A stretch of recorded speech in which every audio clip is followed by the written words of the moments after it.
ओहदे पे मकाम पे जगह नहीं मिलती, नौजवान था और यतीम भी था, शौक बन गया दीन पढ़ने का। मोहल्लेदार इलाके वाले कहने लगे कहां से कमाएगा, ना बाप है ना माँ है ना घर है, कहां से। हजरत रूमी कहते हैं नौजवान ने जंगल में झोंपड़ी लगा ली, वहां वो सुबह मदरसे जाता, शाम को जंगल में रहता, वहां अल्लाह अल्लाह करता, सबक याद करता।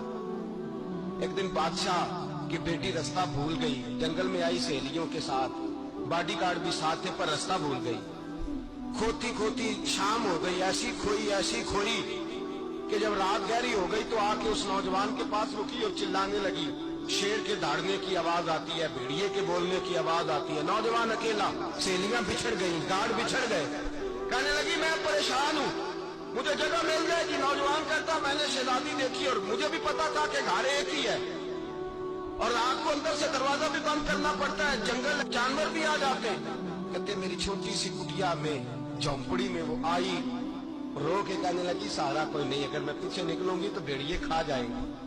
कहते मैंने उसे जगह दे दी, अकेली औरत, चिराग जल रहा है, सबक याद कर रहा हूँ। मेरे नबी पाक ने फरमाया जहां मर्द औरत अकेले हो तीसरा शैतान होता है। और शहजादी, वो बच्चा कहता है सबक याद करता रहा सारी रात।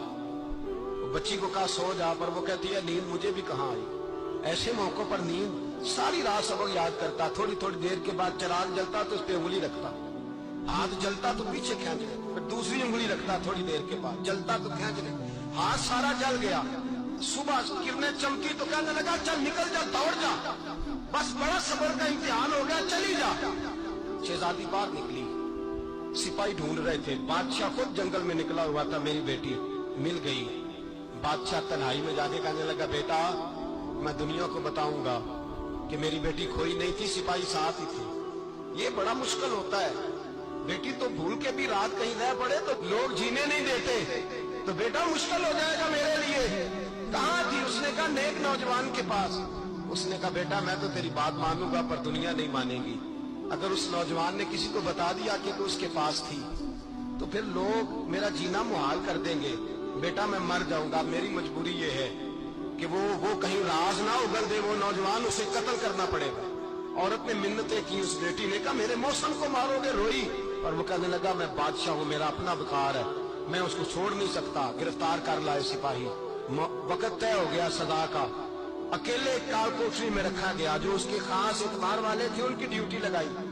बादशाह ने बुलाया पहले बिलम, आया। औरत कहने लगी, बेटी कहने लगी एक दफा तो बुलाओ ना, एक सवाल बस पर्दे में रह के पूछना है और फिर जो आपका जी चाहे। मेरे मौसम को मारना तो है तो मर्जी आपकी। सामने खड़ा किया, नौजवान पर्दे के पीछे, औरत खड़ी हो गई। बादशाह बीच बैठ गया। बीबी कहने लगी सारी रात बेदार मैं भी रही, सोया तू भी नहीं। वो जो तू चिराग के करीब हाथ लगा के जलाता था वो समझ नहीं आई। नौजवान रो पड़ा, कहने लगा क्या करूं, मैंने रसूलुल्लाह का दीन पढ़ा है, क्या करूं, मैंने हुजूर का दीन पढ़ा है। मैंने पढ़ा है कि जानी को सबसे नीचे दोज़ख के सबसे निचले दर्जे में जलाया जाए, उसे जहन्नमियों